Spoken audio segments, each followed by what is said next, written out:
Olá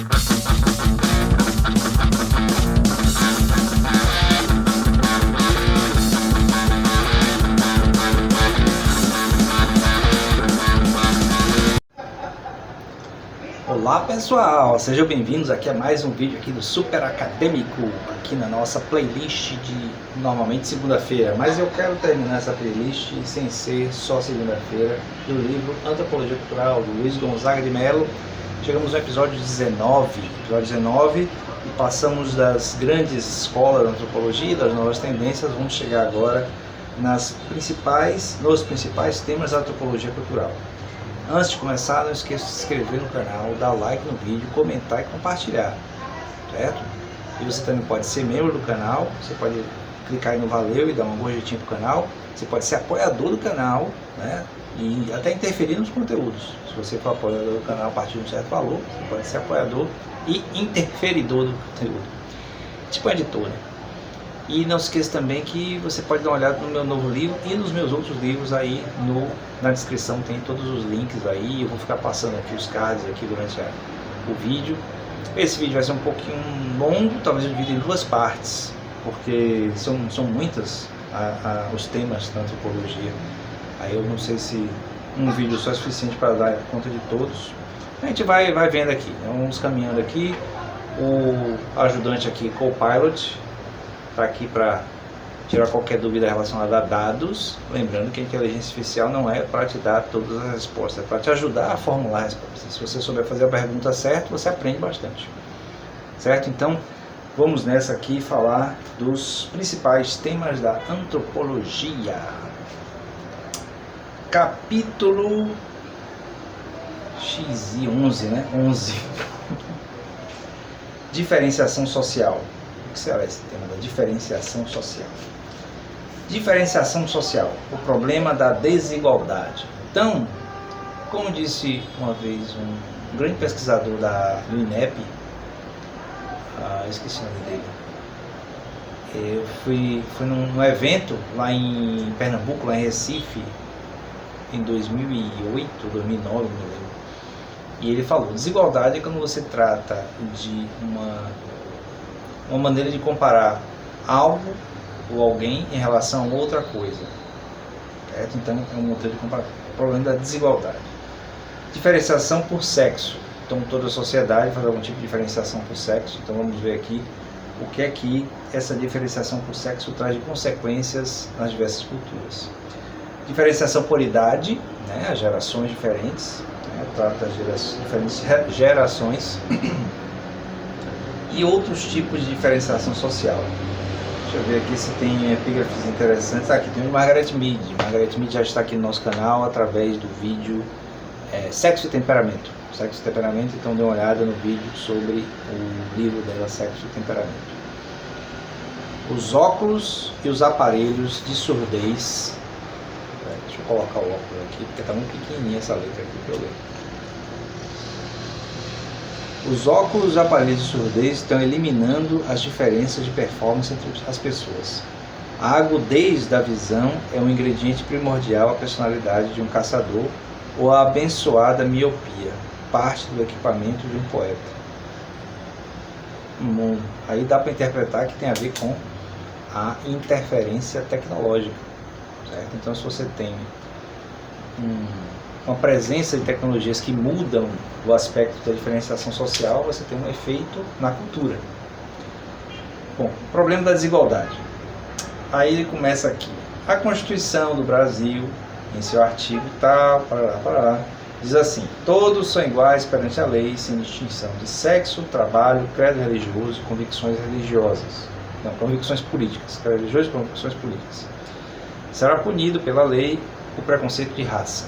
Veja que esse livro é antigo, mas está bem atual, já que nós tivemos recentemente, no ano passado, uma lei que constituiria crime inafiançável o crime de racismo. Atualmente, na maioria das nações modernas, o igualitarismo é apresentado como o ideal. Sabe-se que este ideal permanece e está longe de se tornar realidade. Contudo, tempo houve em que a desigualdade era defendida como um valor. Por que será isso? O cristianismo medieval, por exemplo, não obstante a doutrina igualitarista evangélica primitiva, quer dizer, o chamado comunismo primitivo do cristianismo, primitivo, né? O cristianismo dos primeiros anos do cristianismo. Não hesitava em ver nas classes sociais uma disposição fixa e imutável ditada pela vontade divina. Mais incisivamente ainda era a posição do hinduísmo tradicional com seu sistema de castas. Eu falei disso quando a gente falou sobre o estruturalismo, da obra do Louis Dumont, onde a ascensão social só poderia dar-se através da reencarnação. Tem um casamento também, né? Muitas, principalmente mulheres, ascendem socialmente nas castas através do casamento. Bom, aí aqui ele continua aqui fazendo as considerações iniciais dele. Deixa eu ver se tem alguma citação interessante aqui. Tá. Então, a ideia é o seguinte: a modernidade trouxe a ideia desse igualitarismo, muito fruto dos valores iluministas, né, da igualdade. Igualdade, no caso, no sentido legal, né? Então, todos serem iguais perante a lei. Mas, socialmente e culturalmente, toda a sociedade, toda a cultura tem algum sistema de diferenciação, né, de distinção entre as pessoas, certo? E aí, ele vai falar aqui das distinções, mas eu vou fazer uma pergunta aqui, só para nos dar dados mais amplos. Fale algo sobre o tema da desigualdade na antropologia cultural moderna. Ou não foi, não? Fale na internet. Fale algo sobre a desigualdade ou diferenciação na antropologia cultural moderna.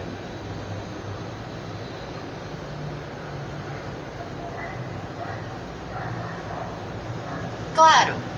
A antropologia cultural moderna aborda a diversidade e o contato cultural de maneira profunda. Ela nos ensina que sociedades e grupos sociais com valores, práticas e conhecimentos diferentes dos nossos não são primitivos ou inferiores, mas sim distintos. Essas diferenças só se tornam desigualdades quando estão inseridas em relações de dominação e exploração.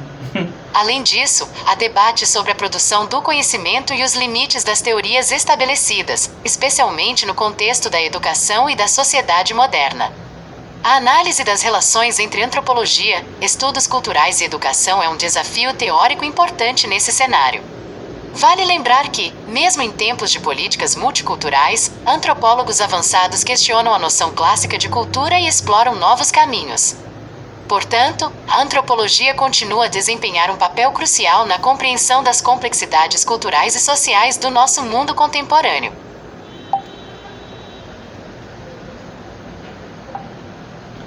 Então vejam que o posicionamento não, né? A reprodução dela é muito dos esquemas múltiplos, teóricos, baseados naquela coisa do contato da antropologia tradicional, da antropologia clássica, em relação a outros grupos, né? E essa diferenciação de desigualdade que está tratando aqui no Luiz Gonzaga de Mello é um pouco diferente. Trata do fato de reconhecer as diferenças, não só de uma cultura para outra, mas dentro das próprias culturas. Então, o primeiro tópico aqui após a introdução, né, o problema da desigualdade, é a diferenciação por sexo, certo? É inegável o valor desigual que se atribui a homens e mulheres nas várias sociedades. Entre nós, é muito comum os casais preferirem filhos homens. Bom, isso é um livro antigo, viu, gente? Então não se assuste com esse tipo de coisa. Tanto que quando o indivíduo tem uma filha, seus amigos dizem em tom de brincadeira que ele não foi pai e sim mãe. Ele não foi pai e sim mãe. Nunca ouvi essa expressão. Nota-se no mundo ocidental moderno certa superioridade masculina. Eu não diria superioridade, né? Mas muito mais hegemonia masculina. O comportamento sexual do homem é muito mais livre e sua iniciação sexual não fica apenas em palavras, é posta em prática logo cedo. Bom, isso aqui foi escrito por um homem, né? Luiz Gonzaga de Mello, teórico masculino, teórico homem. Nota-se a importância do sexo na cultura toda. Veja-se o caso da divisão do trabalho. Ao homem cabe, em geral, os serviços mais pesados e às mulheres nos trabalhos domésticos.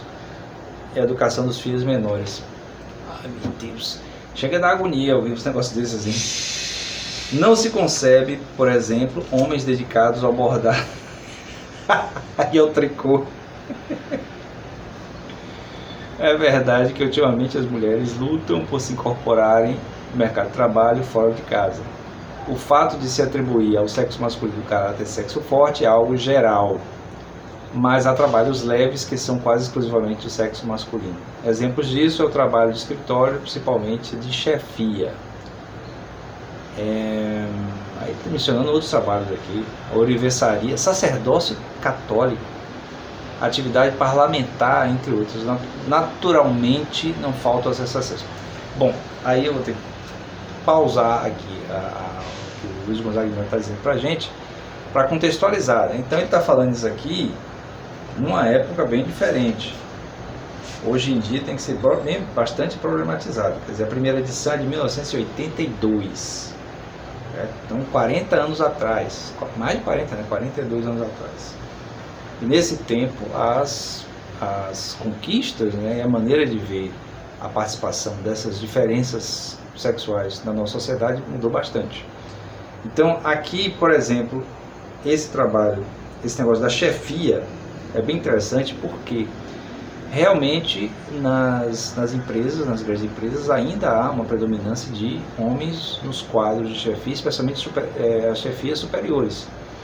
Mas as chefias intermediárias têm sido cada vez mais ocupadas por mulheres, porque as mulheres têm estudado mais, né, têm se dedicado mais, têm disputado mais os espaços, e eventualmente elas vão chegar também nos postos superiores. Né? Isso aí eu tenho certeza.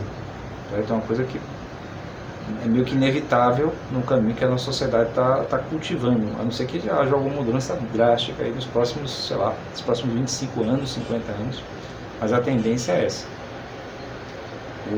De certo modo, nós homens estamos ficando meio que obsoletos em relação a uma série de coisas.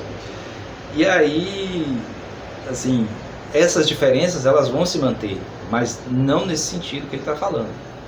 Porque a diferença, né, a desigualdade entre sexos, né, são pessoas cujas características distintivas de sexo são causadoras de diferenciações, não no sentido negativo. Certo? Então essas distinções, inclusive esse intercâmbio de distinções devido à ascensão, né, e à representatividade de pessoas da comunidade LGBTQIA+, né, demonstram que isso aqui é bastante relativo e pode ser bastante relativizado, mas as distinções elas vão se manter, certo? Deixa eu ver aqui. Agora, essa é a maneira de falar, realmente eu achei engraçado aqui. Isso aqui. Um homem fazendo bordado ou tricô. Quer dizer, hoje não teria nada demais nisso. Bom, pra mim, né? Não sei, de repente você aí é uma pessoa que se considera ou se vê como conservador, acha estranho um homem talvez fazendo um trabalho de costura, de bordado, de tricô. Eu não vejo nada de estranho, né? Mas... aí tem uma descrição aqui de um cotidiano de uma família, né? Feito o desjejum, os homens vão para a casa das máscaras, onde fazem seus trabalhos manuais, ensinando os jovens iniciados.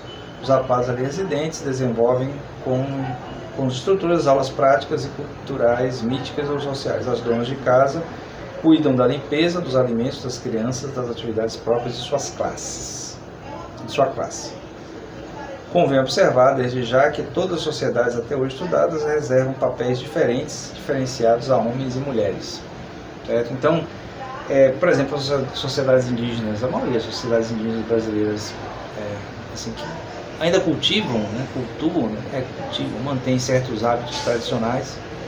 Tem uma coisa que para muita gente é estranho, é a questão de como a agricultura é tratada, né? Então, ao homem é reservado o papel do plantio do que quer que seja que se cultive, né? Mandioca, inhame, feijão, sei lá.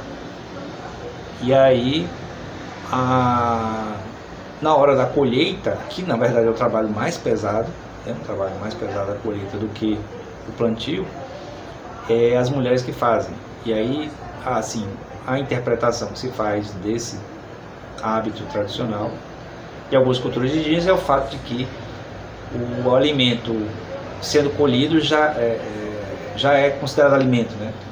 Para falar alimento. Então, por ser alimento, já é uma coisa do trato feminino relacionado com a alimentação na casa. Então, é uma diferenciação, né, que talvez já tenha mudado ou esteja mudando em muitas das sociedades indígenas. Principalmente muitas sociedades indígenas hoje têm sido lideradas por mulheres, justamente porque elas conseguiram mais espaço através das negociações, né, do fato de estudarem, conseguir fazer pontes com a sociedade branca ao redor, né, sociedade não indígena ao redor. E aí tem um exemplo que eu vi, né, eu testemunhei, que eu fui visitar a reserva da Jaqueira em Porto Seguro, aqui na Bahia, e na reserva quem comandava, né, quem fazia todas as negociações, os acertos, as coisas com o Estado, era tudo uma espécie de conselho de mulheres, era um grupo, não, uma comunidade liderada por mulheres, e era elas que tomavam as decisões. Então, os homens, eles continuavam cultivando as tradições, principalmente para a exibição para o turismo, já que, curiosamente, para poder preservar a reserva que eles são responsáveis, eles não podem caçar. Então, se o traço de diferenciação masculino principal é a caça, como sendo alguma coisa masculina, por não poder praticar a caça, eles acabam sendo assim, uma espécie de figuras ornamentais. Eles ficam lá treinando e fazendo as exibições para os turistas, que é a forma da comunidade gerar renda através do turismo. Então é interessante isso, porque é uma manutenção da diferenciação. Então as mulheres passaram a ter um papel de liderança, né, política, econômica, enquanto que os homens passaram a ter um papel ornamental, um papel de preservação dos hábitos culturais e tal, mas para a exibição e não para a subsistência no sentido antigo, de caça, de pesca, etc. Bom, deixa eu ver. Bom, ele faz mais algumas diferenciações aqui a respeito do sexo. Aqui tem um exemplo dos aborígenes australianos. Entre os aborígenes australianos, por exemplo, as mulheres são excluídas das esferas religiosas, mas entre os índios americanos nos Grandes Lagos, xamãs do sexo masculino e feminino participam sem distinção nas atividades médicas. É bem interessante, né? É o que eu falei, né? As distinções entre sexos vão permanecer. Aqui, deixa eu ver, aqui alguma coisa relacionada com homossexualismo. Segundo essas regras, o comportamento dos homens e mulheres vai ser julgado normal ou não. Para nós, por exemplo, o homossexualismo ainda é tido como um comportamento altamente reprovável. Bom, isso é, como eu falei, uma edição, a primeira edição de 1982. Conhecemos uma senhora, quer dizer, ele está falando dele mesmo, né, esse pessoal, que nos diz preferir a morte de um filho a vê-lo convertido em homossexual. Atualmente as coisas estão ficando diferentes. As pessoas principalmente universitários, que já dizem reconhecer no homossexualismo uma forma de vida normal. Contudo, essas pessoas não aceitam a ideia de parentes seus adotarem teu parlamento. Oh, meu Deus! Quer dizer, muito normal nos outros, né? Aí comigo não. Bom, se você por acaso não assistiu a live de lançamento desse meu livro, né, esse livro que está passando aí ao longo do vídeo, Em Busca da Verdade 3, quando eu falo sobre sexualidade, veja lá, porque eu mostro exatamente como é que eu me posiciono a respeito de uma coisa dessa, né? Então a sexualidade tem que ser ampla e livremente praticada, certo? Por qualquer um e por todos. Então as restrições são de cunho meramente cultural, convenções, então não tem nenhuma restrição natural a respeito. Então é interessante que ele colocou isso aqui de uma coisa tão, no momento antigo, digamos assim, porque a gente pode ver justamente como evoluiu esse posicionamento a respeito da diferenciação, da distinção entre sexos relacionado com o homossexualismo. Deixa eu ver, tem mais alguma coisa aqui sobre a questão da virgindade no casamento. Ele cita o livro de Engels, que tem vídeo aqui também no canal, A Origem da Família da Propriedade Privada do Estado, né? Aquela coisa da mulher ser uma posse do homem, de uma tradição patriarcal, né? Que ainda persiste em alguns meios, mas eventualmente vai desaparecer, deve desaparecer, porque é uma coisa que não faz muito sentido, não tem muita lógica. É só talvez nesse modelo burguês tradicional que acha que a mulher posse porque quando ela gera os descendentes, ela está gerando os herdeiros da fortuna, né, das posses da família, e por isso ela tem que representar a garantia de que os filhos são do dono da riqueza. Por isso a questão do casamento virgem da mulher, a obrigação da virgindade da mulher no casamento, segundo esse padrão antiquado aqui, falado no livro do Engels, né? O livro do Engels fala isso, porque se você casa com uma mulher virgem, você garante que nenhum outro homem tocou nela, e aí todos os descendentes que ela tiver vão ser naturalmente seus, e vão ser os seus herdeiros, e aí a fortuna da família vai permanecer na família, certo? Então eu vou ficando por aqui, espero que vocês tenham gostado, né, desse vídeo que eu dividi em duas partes. Não se esqueçam de se inscrever no canal se você não está inscrito, né? Estamos tendo uma quantidade bem grande de inscritos mensais. Pelo que eu calculei outro dia, deu mais de 50 inscritos novos por mês. Então subiu, né? Tava 10 por semana. Tava 10 por semana. Mas eu agradeço realmente. Lembrando que estamos dentro do desafio Michel Foucault, né? A ideia é que a gente chegue a 5 mil inscritos até o final desse ano de 2024, até o dia 31 de dezembro de 2024, chegarmos a 5 mil inscritos. 5 mil inscritos. Eu vou raspar o cabelo e ficar parecido com o Michel Foucault. Aqui o óculosinho, aí imagina aqui, eu vou colocar a imagem dele aqui do lado para você comparar. De óculos e com a cabeça toda raspada. Certo? Então, não esqueça de se inscrever no canal, dar like no vídeo, comentar, compartilhar, ajudar o canal aí sendo membro e dando like especial para o Valeu. O ser membro vai ser uma cobrança mensal, então se você quiser, se puder, mas o Valeu você pode dar agora e pronto. Só o Valeu do valor que você quiser aí. E você pode ser um apoiador do canal também, talvez interferir no conteúdo. E também dá uma olhada no meu novo livro, que teve semana retrasada lançamento aí. Veja aí no canal a live de lançamento do livro Em Busca da Verdade 3. Certo? Até o próximo vídeo, valeu!